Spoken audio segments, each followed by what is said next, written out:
문재인 대통령과 여야 5당 대표들이 오늘 오후 청와대에서 만납니다. 핵심 의제는 일본의 수출 규제 조치에 대한 대응 방안입니다. 이외에도 다양한 현안들을 논의할 계획인데요. 청와대 취재기자 연결해서 자세히 알아보겠습니다. 임성호 기자. 네, 청와대 춘추관입니다. 네, 문재인 대통령과 여야 대표들 이제 곧 만나겠군요. 네, 문 대통령과 여야 대표들은 오후 4시에 만나서 2시간가량 이야기를 나눌 계획입니다.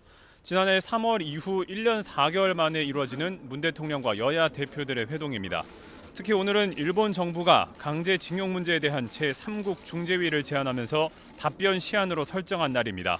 청와대는 이미 거부 의사를 명확히 밝혔습니다. 이 때문에 일본 정부가 현재 반도체 소재에 한정한 보복 조치를 일부 농산물 수입 규제와 금융 규제 등으로 확대할 수 있다는 우려가 나오는데요. 이 때문에 오늘 문 대통령과 여야 대표들도 일본의 보복 조치에 대한 대응 방안을 논의하는 데 집중할 것으로 보입니다. 일본의 보복 조치가 부당하다는 데에는 여야 모두 공감하고 있는 만큼 오늘 회동에서 초당적인 협력을 다짐하는 합의문이 나오기를 청와대는 기대하고 있습니다. 오늘 회동에는 각 당 대표들의 비서실장과 대변인도 배석하고 청와대에서는 노영민 비서실장과 김상조 정책실장, 강기정 정무수석이 자리를 함께합니다. 네, 그렇다면 오늘 회동에서는 일본의 보복 조치에 대한 협력 방안만 논의하는 건가요? 그렇지는 않습니다. 앞서 여야는 이 오늘 회동의 의제를 일본의 수출 규제 조치 외에도 다른 의제로도 하기로 합의를 했습니다. 문 대통령과 이해찬 민주당 대표는 일본의 보복 조치에 맞서고 경제 활력을 높일 수 있도록 추경안 처리에 협조해달라고 당부할 것으로 보입니다.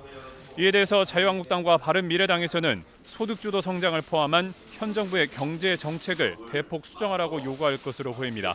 이와 관련해서 한국당 황교안 대표는 오늘 아침 회의에서 일본의 경제 보복이 위기를 심화시켰지만 위기의 본질적 원인은 현 정부의 정책들이라고 주장하기도 했습니다. 야당 대표들은 또 북한 목선 사건과 해군 거동 수상자 은폐 사건 등 군의 기강회의 사태를 이유로 정경두 국방부 장관 등 안보 라인의 교체를 요구할 수도 있습니다. 이와 관련해서 한국당과 바른미래당이 정 장관 해임 건의안을 국회에 제출한 상황입니다.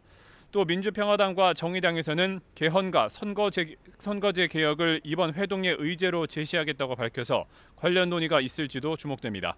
지금까지 청와대에서 YTN 임성호입니다.